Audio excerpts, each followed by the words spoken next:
Ladies and gentlemen, good evening, and welcome to the stage our Master of Ceremonies for the evening, California Humanities Board member and the founder and president of the African American Film Critics Association, Mr. Gil Robertson. Good evening, and welcome to the 50th anniversary of California Humanities. California Humanities has been supporting the humanities in California and serving open minds in the state since 1975. Our accomplishments are tremendous, and tonight's program is an example of the impact that California Humanities has as we explore how the humanities can revolutionize artificial intelligence. But before we get to the core program, we want to share with you our 50th anniversary sizzle reel, which will highlight to you who we are and what we do, where we've been, and where we're going. Have a look.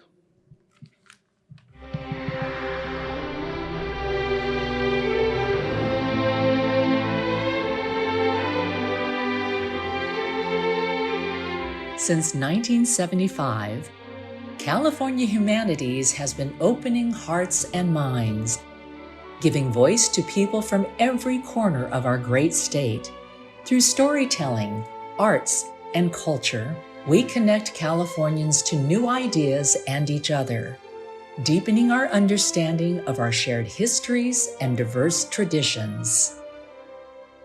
The humanities build human ties, encouraging us to explore unique perspectives. Ovarian Cycles is a refuge for the runaway, for the throwaway, and shed light on untold stories. Romeo and Juliet got nothing to do with my life. Now, when I read it, it's like, this is what's going on in my neighborhood. By amplifying voices and experiences. In my capacity here as chief judge, what I'm fighting for is our existence. We unite communities, celebrating what unites us rather than what sets us apart.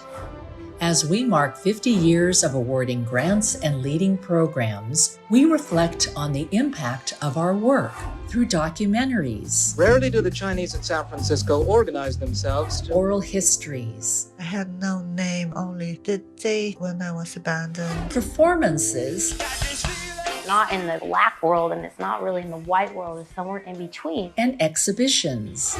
California Humanities has touched the lives of over 11 million Californians, helping them connect, create, and contribute to our collective story.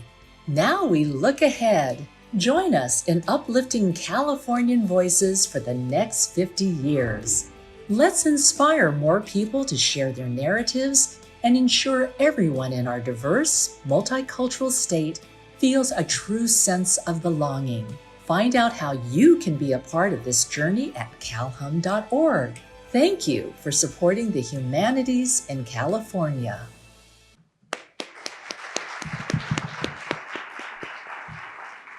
Now, this is the premiere of the sizzle video, so all of you are the first viewers of this reel, which will be shown at various events throughout the year. Now I want to introduce you to the chair of the board, Neha Balram.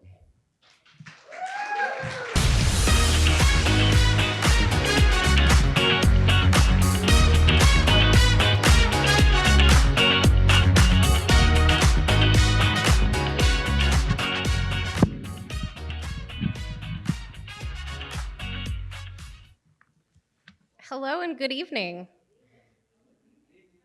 It is a true honor to serve as the chair of the board of California Humanities during our 50th anniversary year.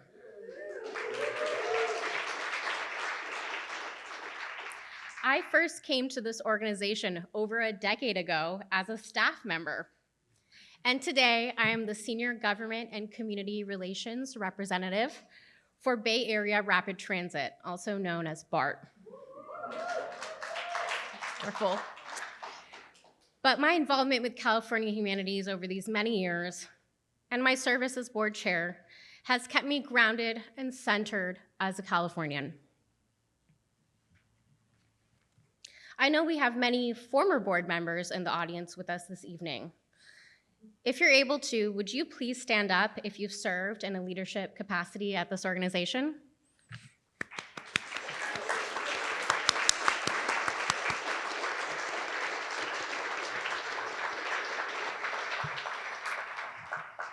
We want to recognize you and your past service and thank you for the positive impact you've had on the public humanities in California. I'm sure you know and feel that the work of California Humanities is needed more than ever. So we hope that you'll stay in touch and continue to support this organization in its next 50 years. Now, we have a few very special guests with us here tonight. The first person that I'd like to introduce is California Attorney General Rob Bonta.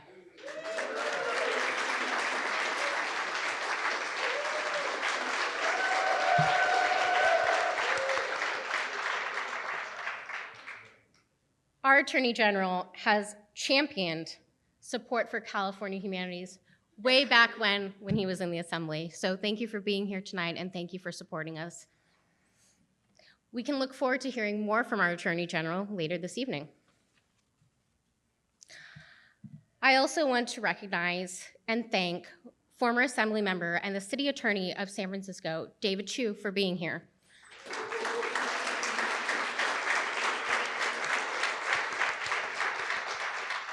We are so grateful to have such dedicated public servants join us in celebration this very special evening. Now, it is my pleasure to introduce our President and CEO, Rick Noguchi.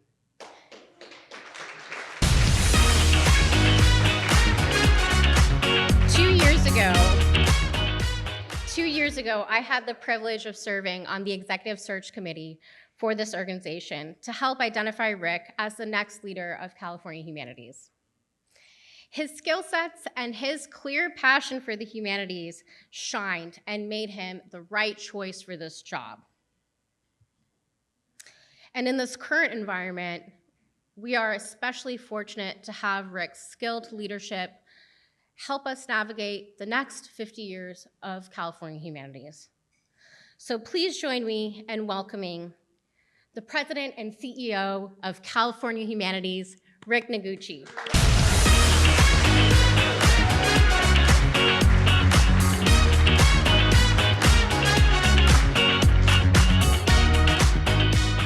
Thank you, Neha. And thank you and good evening. It is an honor and pleasure for me to serve in the role as President and CEO of California Humanities.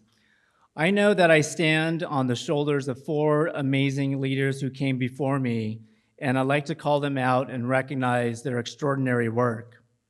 They are Bruce Sievers, Jim Quay, Ralph Lewin, and Julie Fry.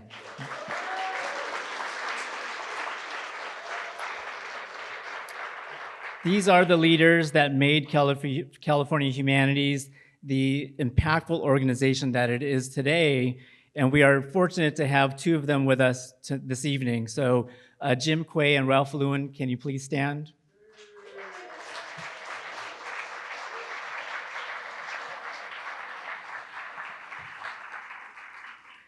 I'd also like to recognize a couple of other partners to California Humanities.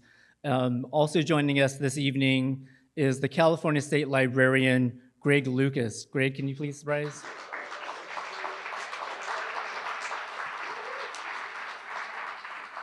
And another strong partner that we have from the California Arts Council is the director, Danielle Brazel.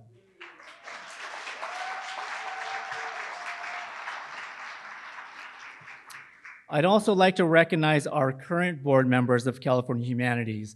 Please stand if you are a current board member, and thank you for your leadership and service.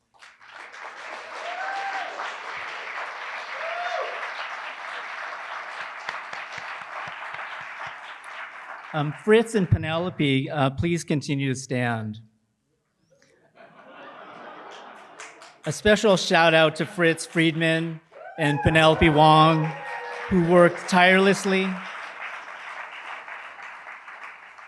They have worked tirelessly as the co-chairs of the 50th Anniversary Ad Hoc Committee, and we are grateful for their heroic efforts to make all of this happen.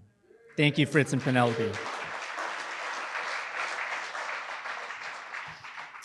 And finally, the staff. The staff have stepped up in an extraordinary way to celebrate the legacy of California Humanities.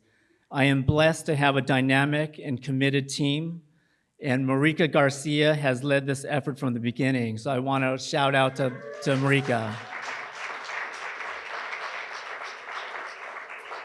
And so many have stepped in to ensure we celebrated this legacy so we can look forward to the next 50 years. Please join me in really showing some appreciation to our staff.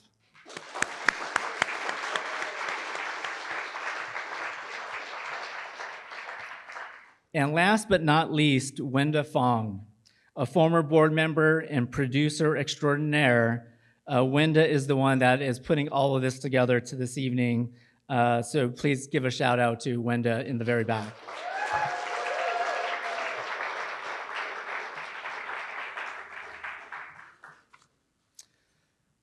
So folks, we are in unprecedented times. There is a real threat to the national funding for the humanities, and we need to come together as a society, as a state, and as a nation. The divisiveness, the lack of empathy, the deterioration of our democracy calls for an investment in the humanities so we can build the trust, the empathy, and the sense of country needed to fulfill the promise of our Constitution for all people. More than ever, the humanities are needed, and support for California Humanities will enable us to play a leadership role nationally to ensure that the humanities are critical and a necessary investment to understanding who we are and who we want to be as a nation. Your support will be necessary to ensure that California Humanities continues to champion the humanities in California. Thank you all for your support of California Humanities. So to introduce our next speaker, I'd like to invite to the stage California Humanities board member Andres Chavez, the executive director of the National Chavez Center.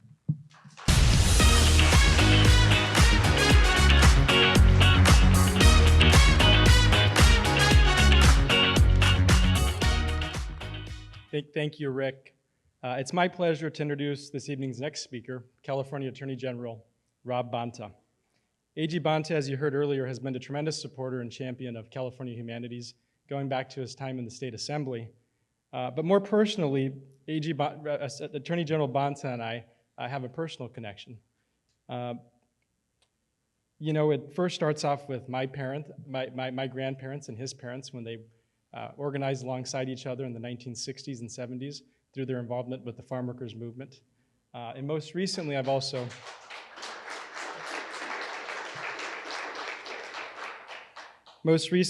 had the opportunity to work with his mom for the 50th anniversary of the Agbani Village, where I was able to learn from her, and she was able to guide us and mentor me a bit. And she texts me pretty often, and so we shared that connection.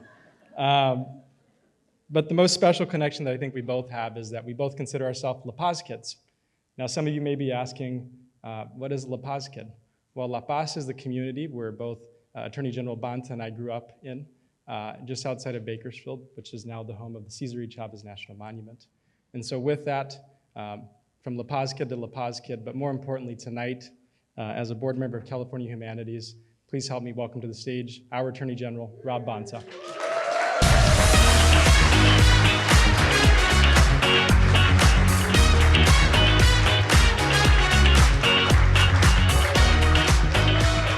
Thank you. Thank you, Andres, for that very kind introduction. I really appreciate it. I'm shocked to hear that my mom is aggressively texting you. I'm not shocked at all. That's one of her go-to moves. But thank you for the very kind introduction. It means a lot to me. And let me just give a special shout out here to some wonderful people who are in the audience. And I just can't say enough about my great friend, David Chu, the city attorney of San Francisco.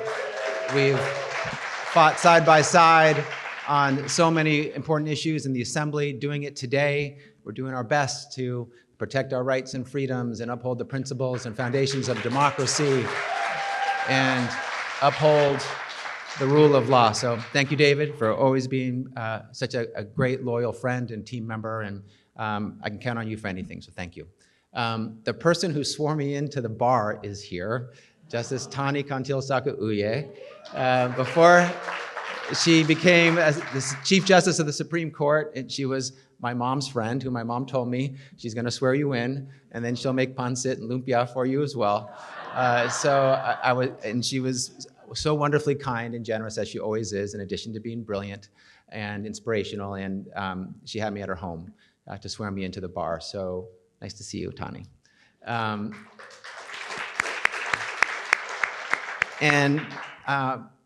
Mona Pasquill is here too, my big sis, who our families grew up in Sacramento together, our moms worked together, we worked together to empower the Filipino-American community, and she has led in so many ways. She's a role model to the Filipino-American community, a lieutenant governor in her service, appointment secretary, and just someone we so admire and respect. So Meta is benefiting from her great services today, and it's wonderful to see you, Mona.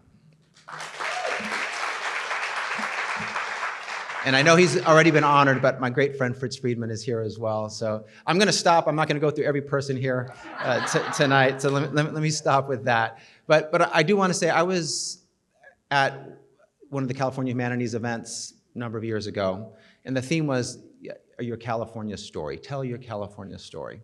And I had a chance to tell mine and talk about what I so enjoy talking about is my parents, their legacy, the influence they've had on me, my mom growing up in the Philippines, coming here on a ship for 3 weeks to arrive in California for the first time, meeting my father, who was involved in the civil rights movement, who marched in Selma and organized for civil rights, and then they went to the Philippines, and my sister was born, and then me, and they looked each other in the eye and asked themselves if they could raise us there at that time and guarantee that we had democracy and freedom and human rights and the rule of law. And their answer was no, not then, not there. A dictator was rising to power, martial law was around the corner. So they brought us to California, to LA in particular, and started working for the United Farm Workers of America. Started collecting signatures for the lettuce boycott outside of supermarkets in LA, and then moved us to La Paz, and that's where I spent some of my formative years as a young boy, as Andres referenced. And then one of the most lasting memories I have growing up in Sacramento, which is where we moved to after my parents finished their tour of duty with the UFW, is going with my mom to protests and rallies and demonstrations, speaking up and speaking out about the human rights abuses in the Philippines, literally an ocean away. And as a boy, I always wondered what we were doing, what it meant, how we could make a difference. And I realized, we did this year after year, and we did it for 14 years. And I realized that we weren't alone, that there were so many others like us across the United States, and growing voices and fighters in the Philippines. And in 1986, I realized what it was all for, as the People Power Revolution ushered democracy back into the Philippines and chased the dictator out of the country, never to return. And so grateful to be able to have shared that California story. We need to tell stories more often, especially now with the dialogue being what it is, being toxic and full of misinformation and disinformation and being dehumanizing. We need to remind ourselves of our inevitable human connection, our inescapable network of mutuality, our single garment of destiny, as Martin Luther King talked about.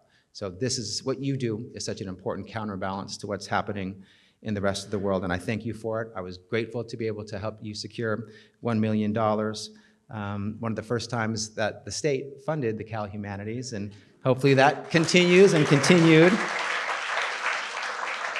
And I now have a daughter who tells stories. She's a filmmaker in addition to being a professional soccer player. So sorry I had to say that second part because I'm a shameless dad bragger.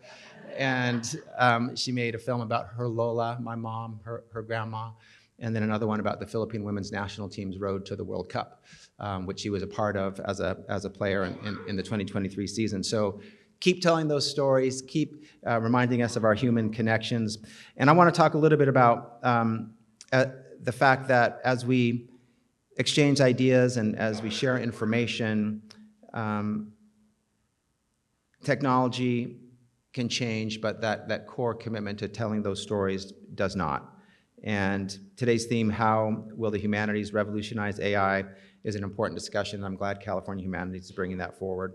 As the 5th largest economy in the world, we're obviously home to Silicon Valley, Silicon Beach, Biotech Beach, a seemingly endless list of innovative tech companies, large and small. California has a special interest in ensuring competition, innovation, technological advancements, including AI, can continue to flourish in our state. This technology, of course, has incredible, unlimited potential to revolutionize medicine, save lives, improve health, revolutionize government and business, to be a huge driver of economic activity here in the Bay Area and around the state and, of course, the nation. I believe in the technological and economic power of AI. I believe that we can cultivate and harness its power while also protecting California's people and environment at the same time. For me, the core principle that comes to mind, the core principles that come to mind are transparency and accountability. For example, the public should know when it's interacting with an AI system instead of a person. And companies should be held accountable for their products and the outcomes of using these tools. All of California's existing laws apply to AI tools, just like they apply to everything else. Just because something is new or rapidly evolving doesn't mean it's above the law. Another important factor is privacy. People have rights to their own information and how it's used. And we know that AI, like so much of our tech economy, relies on significant natural resources. The companies that are generating these tools, building data centers, and deploying AI systems need to think, and I'm glad are thinking, about environmental impact, complying with California's laws and being accountable to shareholders and the public for their environmental impacts. We also need to be clear-eyed about the fact that AI is created by humans, which means our own implicit biases will inevitably inform the final product. We must do everything to limit bias in AI and the discriminatory outcomes that stem from it, including potentially disenfranchising people of color. Recognizing this reality is an important first step. The next is building in prevention measures, be it training or in the software or elsewhere. And finally, it's critical that property rights of artists, writers, and creators are protected. When AI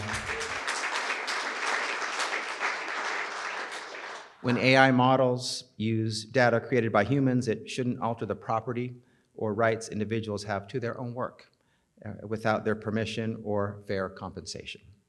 AI is incredible, and we've only just scratched the surface of what it will be capable of in years to come. But let's be clear about one thing: AI cannot and will not replace human creativity or human heart. That is irreplaceable. In a perfect world where AI is applied in this capacity and equitable access is prioritized, it's clear how beneficial it could be for us all, for our society. So I'm excited about the possibilities of AI, not without its need for important guardrails and protections, but generally I support embracing technology and being clear-eyed about what we're dealing with and how we can capture the upside and guard against the downside. So I just want to end where I started, with a huge shout out to the humanities, the California Humanities. Thank you again for bringing us together, for all you do, you are doing, will do in the future. Congratulations on 50 incredible years. I'm honored to be a part of your community.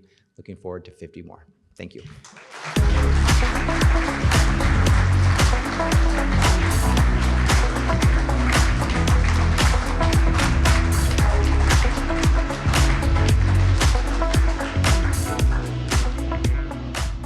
So thank you, Attorney General Bonta, for those insightful words and personal thoughts.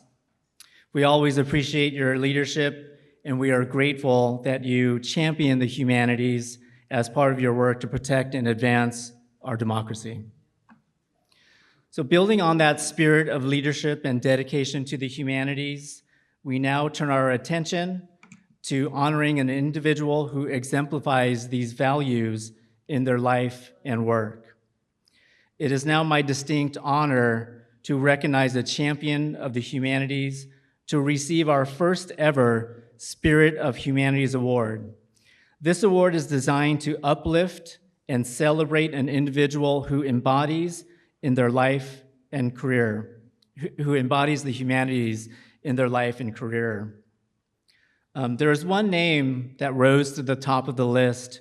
She's been a friend and supporter of California Humanities, and we are honored to acknowledge her life's work of making our world a just and fair place for everyone. She is the president and CEO of the Public Policy Institute of California and a former Chief Justice of California's Supreme Court, Tani Cantel Sakaue.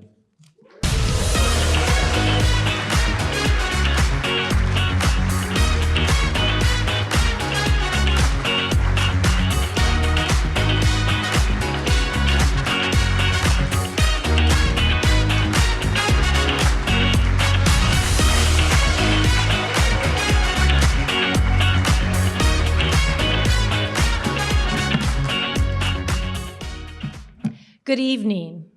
It's a pleasure to be with all of you, and I am grateful and humbled and honored by this award. I thank the California Humanities, your board, your leaders, the 50 years you've served, and the brilliant leadership of Rick Noguchi.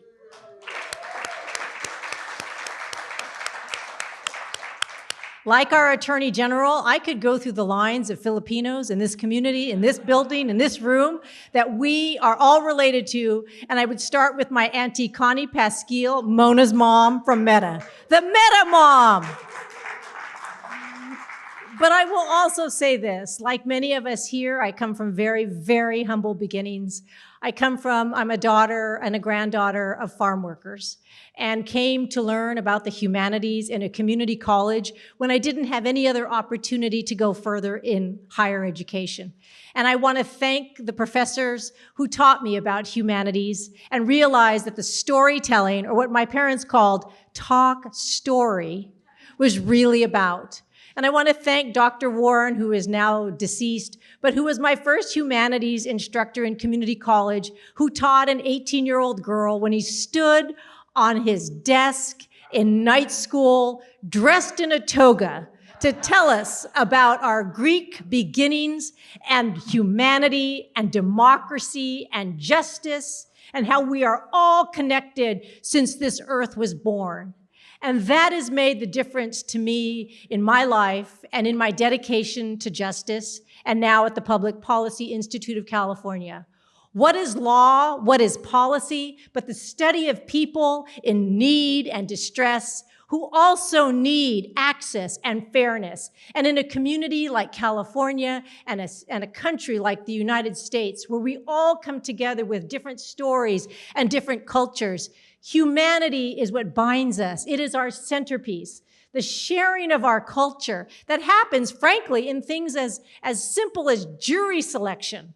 When we ask you, where are you from? What do you do? What is your family like? Is about getting to know you. When it happens in a court, when it happens in the legislature, when it happens in the governor's office, when policy is being made, we ask about the people. What do the people need? What's happening in their community? It is all about our culture and our needs and all boats rising. And so humanities is our centerpiece. It's what grows us. It's what gives us passion. It connects us. There are so many connections in this room. And I joked previously about Filipino community, but my high school community is here. My legal community is here. My statewide community is here. I am constantly on the phone begging Greg Lucas, the state librarian, for lots of things that come from PPIC. We are also interconnected here to do what work? To raise boats, to inform and improve the lives of Californians. Mona Pasquille and I have known each other since we were 9 years old. We have talked about policy and humanity all our lives. And I'm so proud to be part of this community to also be the first recipient. I am humbled. My talk story father from Hawaii and my mother from the fields in California would be grateful to see this organization and 50 years of its accomplishments and its open arms to people to tell the story, to connect each other. So I thank you from the bottom of my heart. And when I think about Rob Bonta, and I think about his mother, Cynthia, you never refuse that phone call or that text. Andres, you better answer that text. I am telling you, what leaders are born from culture and humanity and understanding each other's woes and understanding the challenge that we each together pick that up and decide to move it further and move the ball further down the field. I want to say about AI that is AI does not define us. Our humanity defines us, and AI will never be a success until and unless it understands that humanity has to be at the center of its core. So I am grateful for this Spirit of Humanities Award, grateful to Rick, grateful to your support of PPIC. Thank you.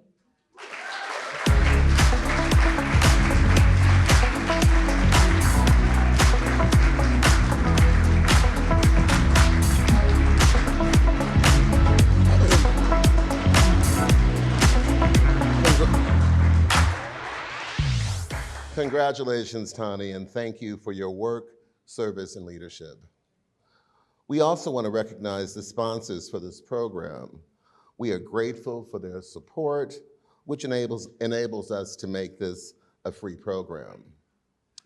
First, we want to recognize and thank the University of California at San Diego. Speaking for UCSD, please welcome David Danks, Professor of Science, Data, Philosophy, and Policy. Mix the first two up.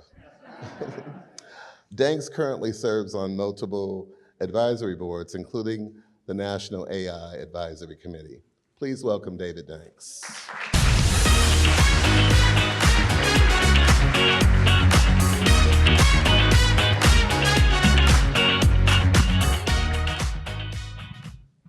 I promise, Mona, I'll put it down when you have to come up here. Thank you so much, and thank you to the California Humanities leadership and the executive committee for pulling this together. Thank you to Fritz Friedman for coming to UCSD and really working with us to help be partners in this amazing event that you've put together this evening.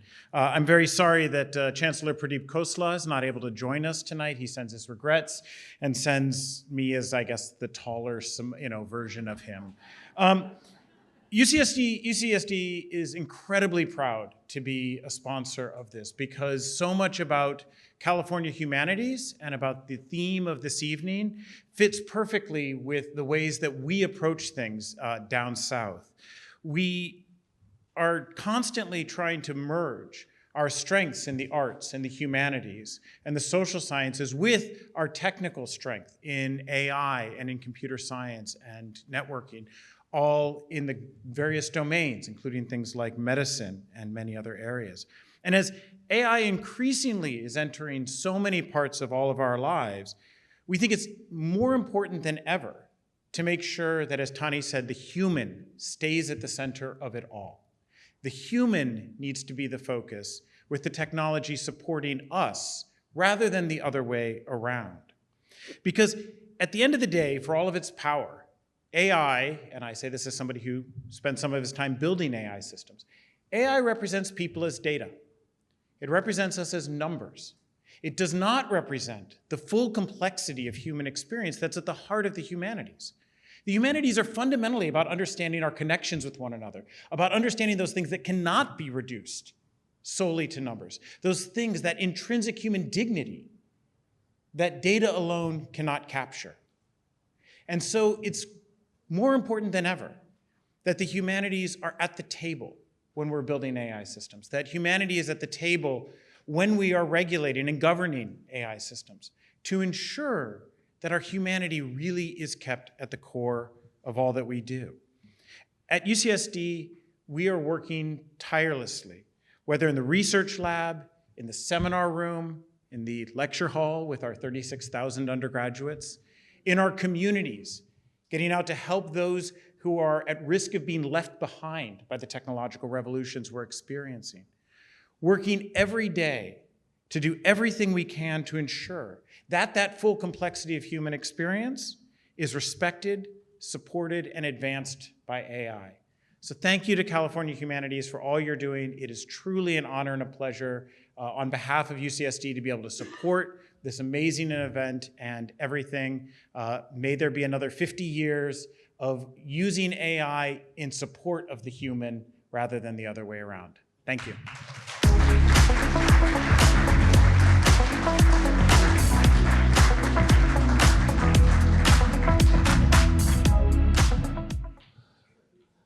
Next, we want to thank Meta for their support. We are grateful for their sponsorship. Speaking for Meta, please welcome Mona Pascal-Rogers, Director of California State Policy.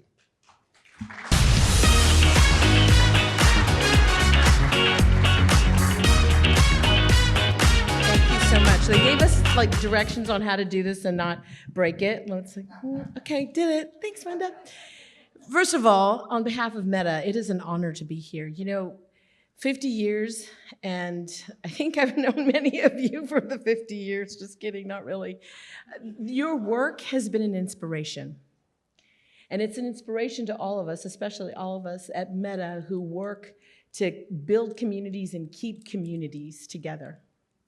You are, through storytelling, through sharing of experiences of communities, through amplifying messages, we are where we are today because of you. We can only be stronger because of our partnership. So we're honored to be here today. And like I told Rick, we're going to be here for a while. So your work and you and your team, your board, to continue storytelling, but continuing to make sure that all voices are heard. Voices that agree, voices that disagree, voices who don't know each other but should. Keep doing it, and we would be honored to be your partner. Thank you so much, and congratulations.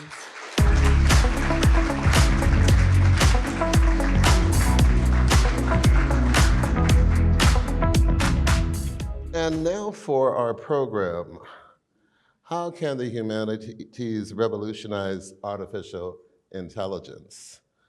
With so much attention on technology and the benefits of artificial intelligence, and yet so many issues around ethics and the impact of AI on society, this panel is designed to remind the public about the power of the humanities to transform and understand who we are as a species. Please welcome to our stage our content guests, Michelle Elam,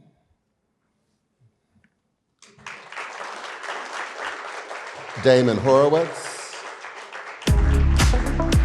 and our moderator, Rachel Myrow, who serves as the Silicon Valley editor at KQED. Just making sure this thing is on. And I know we don't have that much time to talk, so I'm going to be brief in just saying what an honor it is for me personally to be here. You know, I've interviewed a number of you in this room numerous times for various stories over the years, but more importantly, California Humanities has supported so much wonderful coverage, broadcast coverage of the arts, of social justice, of history on KQED's various channels. And, you know, what can I say? Let's hope another 50 years. So with that said, let's get started. And, you know, we have just a few minutes to speak, but if either of you feel like you want to jump in, just because I've, you know, asked the question to one of you, then don't worry about, you know. We won't. We've been talking. Yeah, don't be shy. Don't be shy. So Damon, you've been thinking about ethics, the ethics of collecting data on people since before generative artificial intelligence, as we know it today, was a thing. So the hardest question first, do you think the humanities can revolutionize AI? Thank you, Rachel. Yeah, the word revolution is a delicate one right now. I'll pull back from the political side of that. But I'm interested in the ethical side. There are really two ways of thinking about the ethical contribution to the humanities. One is along the lines of what we consider applied ethics. Actually, a number of the points that Rob Bontas summarized for us, ways in which we can take what we've explored in the humanities, develop regulations, develop guidance, and so forth for developing products, for developing industry. But there's another aspect of ethics in the humanities that I think is important for us to consider in a venue like this. Humanities work is valuable for its own sake. That's the first thing I want to say. It doesn't have to be relevant in order to be important. When we think about what makes humanities work relevant, or important, I'm an Aristotelian. We're allowed to actually do humanities here. And so what that means for me is that when I think of ethics, I think, oh, it goes back to the nature of the good, the fundamental nature of the good. And as an Aristotelian, one thinks the good is contextual depending upon what thing is being described. If you're describing a knife, the good of a good knife, you might say, even a virtuous knife, is one that cuts well. And Aristotle likes to then go on and say, what is the good for human beings? What is our good? And it has to do with what are our distinctive faculties in Aristotle's view. He concludes that those are our rational faculties, our thinking, and that true flourishing, eudaimonia, is the excellent exercise of those faculties. And that's the core of ethics.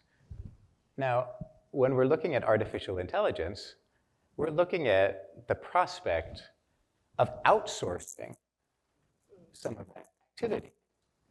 This very activity that for Aristotle and many in the tradition after him, the exercise of those faculties is what is the good.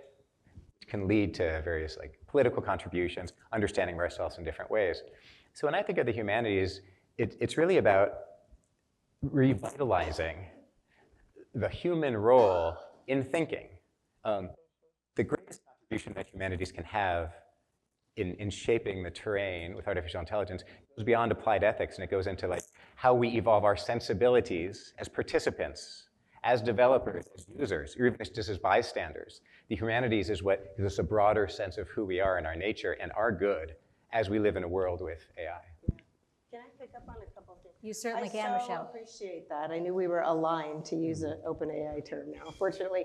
But you said a couple things. One, it doesn't have to be relevant to AI to be important. And I just wanted to put a pin in the fact that the title of this theme here about how can humanities revolutionize AI is really distinctive, because you've been hearing so much about how AI's impact on the humanities and on medicine and on hunger and on the future of work, and you can forget that the humanities themselves also sort of are important, and they're an important complement to a kind of technological vision of the world. And I actually want to name a couple of the things, because sometimes, certainly at Stanford, I'm also at the Institute for Human-Centered AI as well as an English professor, so I'm always at these intersections of the conversation. And we have a expression at Stanford, that there are fuzzies. Some of you have heard this, and techies. And the fuzzies are the humanists and the social scientists, and we really can't name what it is we do. It's sort of important and ornamental and nice, but the real people who are doing the work of the world are the technologists. And that differential cultural status shows up in questions like this that reverse that. And so, because some of the things, you've noticed how gorgeous this room is? Half the time I'm looking up at it. The imprinted ceiling, the embossed here, we've got that amazing mural down below and everything. That's not just ornamental, because there's some things that you all already viscerally feel that the humanities does that I think puts the rub against some of the seamless user experience of AI. And so some of the ones I just wanted to mention, because I feel like we forget them sometimes, are with this mantra of size, speed, scale, optimization, efficiency, as if it's not just for startups, but like a kind of catechism of the way we should live. So that ends up showing up everywhere. And I think one of the things that all of the speakers were talking about is also the duration and the reading and the slowing down. I like to say fiction isn't frictionless, right? It takes time. We sit there and contemplate. We slow down. You're talking about critical thinking. You can't always expedite critical thinking or creativity or anything else. So part of it puts the pause on that, which I so appreciate. Part of it emphasizes, and you mentioned, personal agency versus personalization, which is like a brilliant marketing tool to suggest that somehow the capitalization on your private data and monetization is for your own good. Like they can point, it's serving you, but you are the product, of course. And so that's part of the challenge too, it seems to me, is that the arts don't focus on personalization. That's not the point of it. Because oftentimes with arts and humanities, the profit imperative is, it's not that it isn't always in there, but it rubs up against the social good that you were talking about as well. And even though we have AI for good, as if rhetorically we could resolve that tension between the for-profit imperative and the capitalization of and social goods, there's that rub there in between them. Even, I was just talking to a student today who was saying, know thyself, that ancient Greek aphorism, is not the same as the quantified self. I have an Oura ring, we have Fitbits, we have biometrics. That's not the same thing as knowing ourselves. And the humanities helps us, but we can kind of forget that as well. So those are just a few of the things I find. I just want to remind us of things we already know, that we don't have to keep up with the breathless pace of AI. A lot of times people will say, it's usually humanists, like, I'm exhausted. I felt like yesterday I had to learn how to teach this, how to work with this. But we don't have to cede to that, right? We have different pace, we have different commitments. And I just feel like that's so essential to. Well, picking up on that metaphor, the fuzzies and the techies, the fuzzies have not been invited to this table where the decisions are being made, and they're already being made. We don't have the choice. We don't have the power. The technology, or rather I should say the humans, some humans are using the technology upon others, their fellows in this grand experiment we call human culture. And we are, for the most part, not invited as humanists to the table to develop or to put guardrails around how this technology is used. I think they are. I think Meta's actually really good at this. And like their Google Arts and Culture, we often get, and at Stanford, the Institute for Human-Centered AI, was led by the brilliant Fei Li, brought in humanists, brought in philosophers. We have the School of Medicine, the School of Law, we have CS and engineering. And that's a different kind of table. That's different than noblesse oblige. We'll invite you in at the end of a design to refine our product.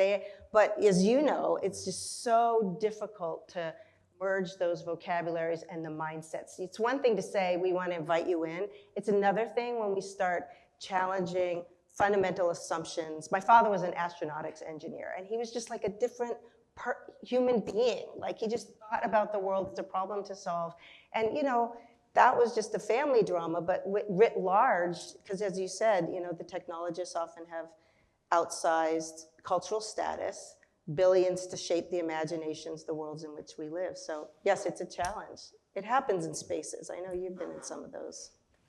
I've noticed, I'm glad you bring that up about how different tables are shaped, you might say, what the spots are for at the different tables. There's an interesting anecdote that brings to mind from a company formerly known as Google, about something like "don't be evil," in a way that phrase resonates to a humanist. What that could possibly mean, the whole range of things it could mean, which are quite different from the idea, a more specific idea of, oh, maybe we shouldn't privilege advertisers in search results because that would be evil. So there's kind of an English to English translation that's always going on. We talked about this translational, right, when you put humanists and technologists together. Exactly. It's a cultural translation.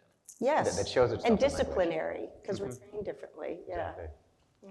So my next question is perhaps a self-interested one. What, Michelle, do you think media literacy should look like now? How should we be teaching the generations coming up? Since we're both doing it. Yeah, a lot of universities, and I think UCSD has it in Stanford, embedded ethics.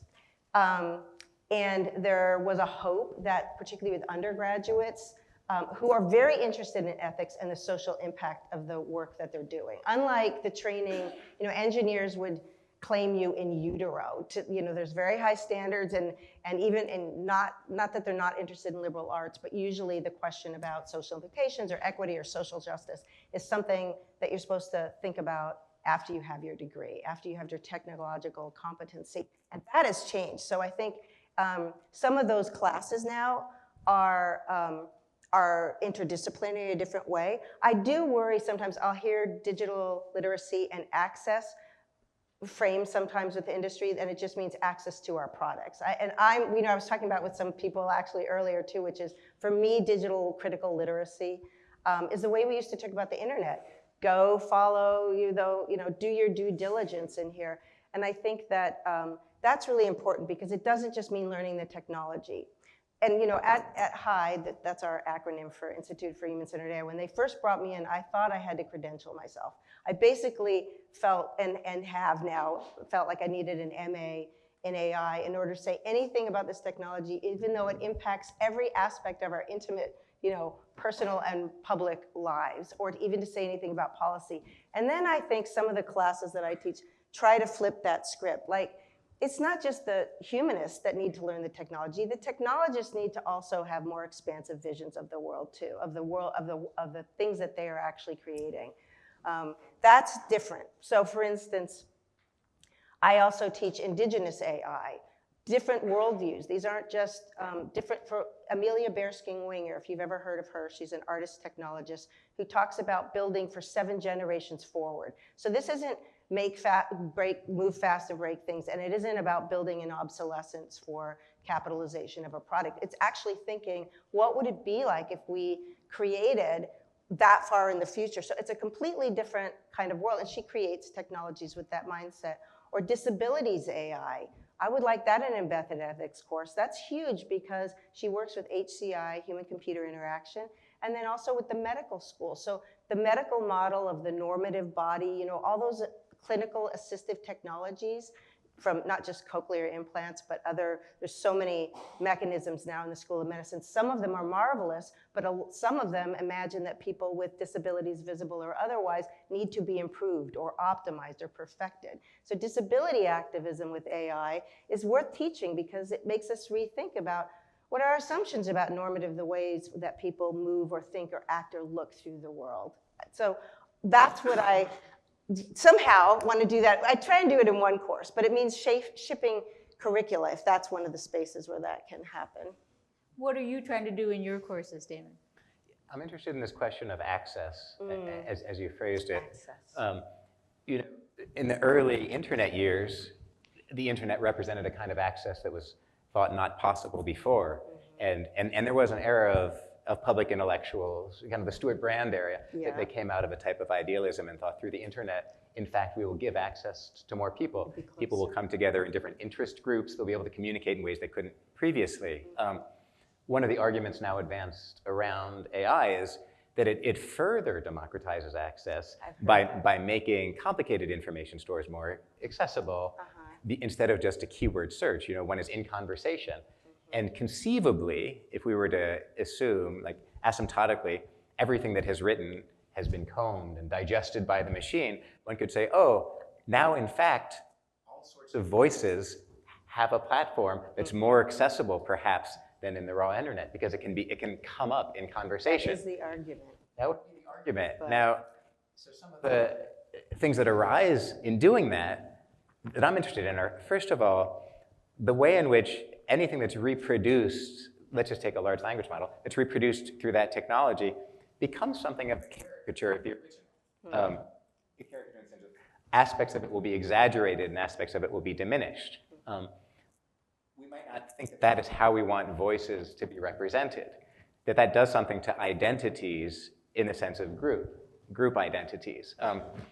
But what I try to explore with students is that the problem goes deeper than that, beyond the identification, the group level identification and the things that can be combed and cobbled together into like a representative vernacular for a certain group.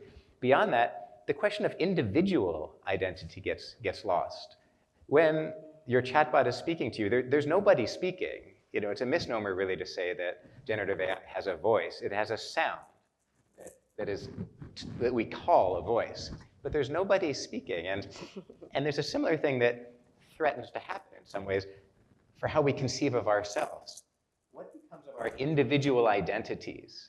If we're used to thinking of ourselves beyond our group identities, but also in this culture, in terms of our productivity, in terms of our functional value. And our functional values now are very fluid. They're shifting quickly in this technological landscape. So it ceases to be a clean, solid way to identify who we are. We have to turn to other aspects of our experience, which could range from our character to our preoccupations, to our loves, to our relationships. How are those cultivated and represented in a world that's focused on continuing to participate with AI? So the sorts of questions I'm interested in with students are, again, not just what the AI is doing, but where we sit, how we live with it. What is the sensibility that we have, that we cultivate as users of the technology, not just developers? Yep. So my next question, you mentioned Michelle earlier, Fei-Fei Li, you know, a wonderful thinker. I mean, I always feel like she's chewing through these questions. What does it mean to be a human being in relation to this technology? And it is a technology. It doesn't think, it doesn't feel, right?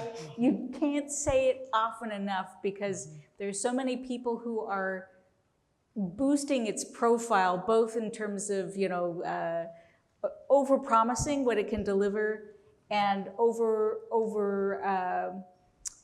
whipping up fear about what it can do to destroy, which may turn out to be true or may not. You have to ask sometimes whether sometimes when people say, this is going to end us all, they're actually doing it in a way to impress us with AI. So along those lines, who are the leading lights that you turn to? Damon, you could start, Michelle, you could follow. You know, people who are thinking about AI in a way where you think, that's the direction I want to take in my own thinking.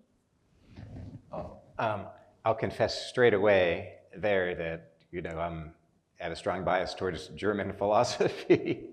So, but in the tradition that, let's just take the 20th century tradition that runs from Heidegger through maybe Sloterdijk, the initial conception is how the human changes. With Heidegger, it's a question of, in a technological world, what part of human being is present and what parts are left, or what parts of the background human are not there. With somebody like Sloterdijk, it's more of a consideration of seeing modern man as now himself caricatured with AI development. He calls it man as the creature potentially superior to himself, but always trying to optimize, always aware of the hierarchical dimension in our experience and how that can be moved forward. That's a useful frame for me in looking at what becomes of us as we get shaped by artificial intelligence. The people that I'm impressed with are living, actually. So I'm thinking of Joy Buolamwini, who's of the Algorithmic Justice League, who's looks at bias and FRT, facial recognition. Fei-Fei, because she is such a straight up technologist. And so when I'm challenging her about computer vision and how we're just anatomizing people, and you know, it's hard for her, you know, and she will stay with me on that, I think. There's Ruha Benjamin, she's a sociologist at Princeton who also works on issues around race and equity, so those kind of issues. And they also work on this question that I love that you raised, I have to just bring up about democratization. Because I've heard that phrase, that AI will democratize, and it should just make the hairs on the back of your neck prickle, because that's one of those overreaching claims that you were actually talking about. And you mentioned specifically that one of the ways of algorithms work with enormous data sets is they often cannibalize private material. And so, you know, General Attorney Bonta, my love language, was talking about property rights, consent, compensation, and credit for creatives, because no one talks about so much the future of work for creatives. And I started getting interested in this right during the Writers Guild and the SAG-AFTRA strikes. And that conversation about democratization is so important because it's in the context of some creative theft and defunding of the NEA and ANH too. So the people that I'm interested in are working on all of those kinds of topics. And so I think we're rhyming. We're if in not, alignment yeah, there. yeah, I'm not so into the German philosophers, but that's okay. I'm not opposed. But when you talk about the creative side of it, that for me, it does bring us back to various 20th century thinkers. Like, Yeah. who are the creatives from, like in literary criticism, Yeah, if you take, James Baldwin. I want James Baldwin. Okay. or you take a Roland Barthes. Yeah, and fair. the conception that he had of the death of the author and where that has become today. That's come So you up. think about it from a creative and you think, Yes. what is it now? Like, one could be scared about the fate of writing.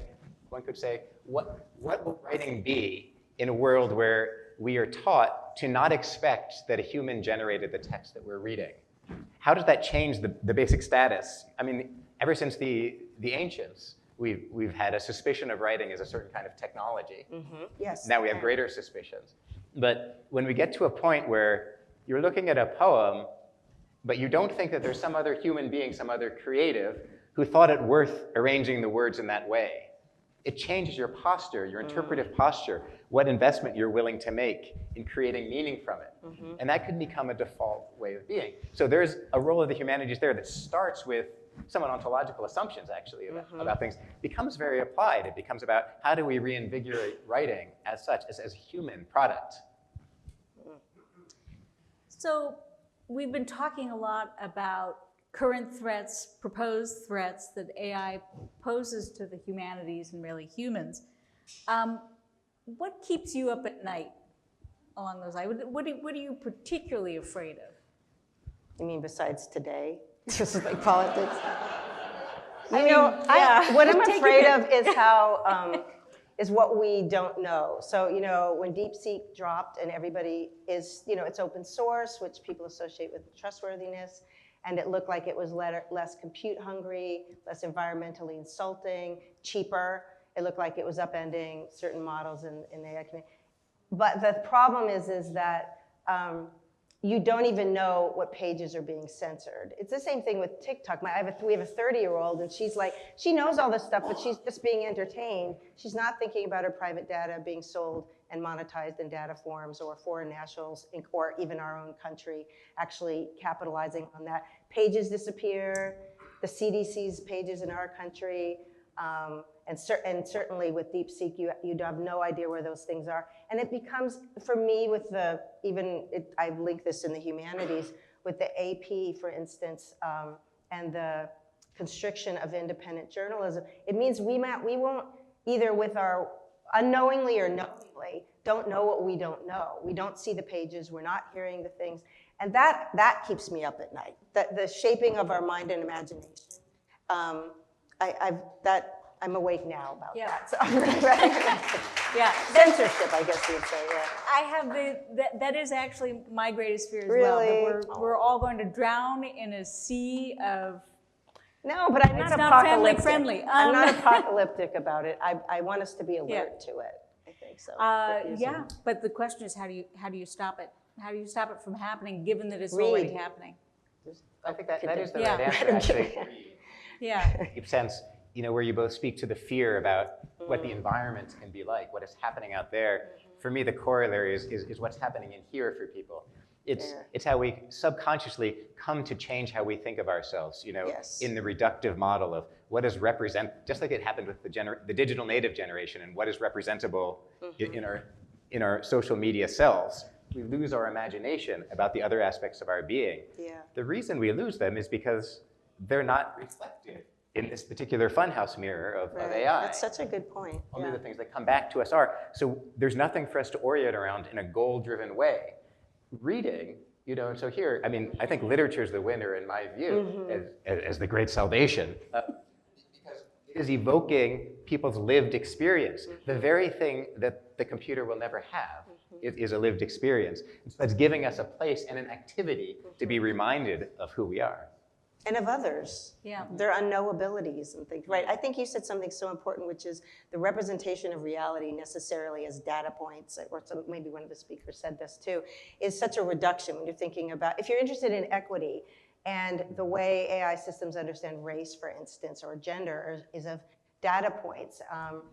that's the only way they're actually going to understand it. But, or even on phrenological, I mean, it's like 19th century positivism. And if you're interested in equity and racial formation and justice, AI is not going to get you there. And so that's what, I love that point, because there's ways in which the technology embeds social values, even though it looks like it's sort of neutral, that shapes the way we think and think of ourselves. I love that you pointed that out. Well, we've got a little bit of time for questions from the audience, and let me just have you hit pause there because we've already got them. Number one, in what ways can the humanities help reframe AI development away from purely technological efficiency toward more human-centered values? So covering some of the same ground, but another I think we crack at the answered end. that. Yeah. But I would say about human in the loop, which is often a refrain that you hear too. It matters where in the loop we are, by the way. So if it's at the end of deployment, oftentimes alignment with human values, it's like an expression, but we don't necessarily know who's deciding and when you're aligned with anything in particular. I think human in the loop is, that's a very common refrain that concerns me. Like, it's all good. There's a human somewhere in the system. But you know, humans have been involved with technology for a long time, and we've done a lot of damage. So that's not always reassuring to me. And I want to make sure we know when and where we're entering also, and what humans are considered, you know, are present. Right, and how we come to know that, exactly. Yeah, like the what are channels transparency through which we issue see thing, it? right. Through transparency and through depictions, through art. Like, this is the real role that we have of art now. You know, right now we think we're in this unprecedented moment of what is it going to be like for us living with AI? But, you know, we can go back to early modernist literature that's responding, or any other literatures that are responding to a sense of untetheredness, a loss of tradition, a loss of orientation, you know, the bureaucratic state. We have all sorts of times in which the humanities have served to articulate, for you to say, oh, that is what it feels like for me, is you know, under dictatorship. That's what we have to continue doing. It's hard for every individual to have to come up with an understanding of what's going on. The humanities is broadcasting those stories, as people said. Yes, and multiple stories. So one of the things you often hear is, oh, AI is like photography. And so it's somehow inexorable progress that some jobs will be lost and some will be gained, and that's just the way the world works. That's like an invention, by the way. You know, upskilling is a word that I have yet, that's an act of political will. That's not like some inexorable teleological fact. And I think that's important. So you hear different stories, you hear different narratives. I would love just a history of science class. That itself would be refreshing. Anyone who's ever seen Jill Lepore, she has this wonderful podcast, she's a historian of science at Harvard. Having people who can contextualize what we're going through, and I love your point about multiple storylines too. That humility that humanities has, I would like to see in some of the self-anointed technologists who are running the world. I think of the class, you mentioned a great class. I think of a class I took at Stanford that's just like this. Really? Jessica Riskin and the history of automata. And when you start to look at how the biases of the culture are embedded in the things that they think are fascinating to automate. Yes. You know, and so it's these types of things that as we teach them, we get a self-awareness of what we're doing right now. Well, that's all the time we have for this evening. I want you to join me in thanking Michelle and Damon. Thank you.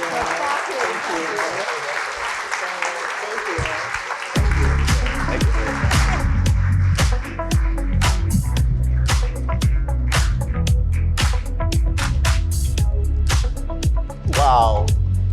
I, for one, am impressed. I could have gone on for a while hearing all of this conversation about something that's, if it's not important to us already, it's about to become very important to us very soon. So thank you, Michelle, Rachel, and Damon, for that very deep and engaging conversation.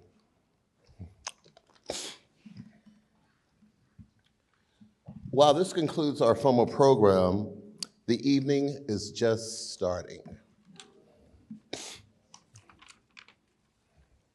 We want to encourage you to support California Humanities.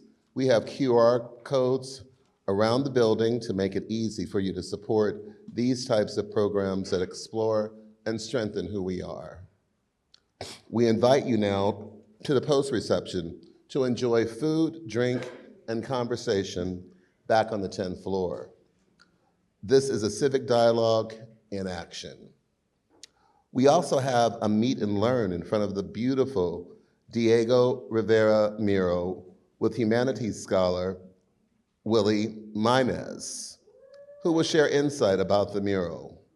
The meet and learn will begin at 8:45 on the 10th floor in front of the mural on the stairwell, and staff will guide you to it.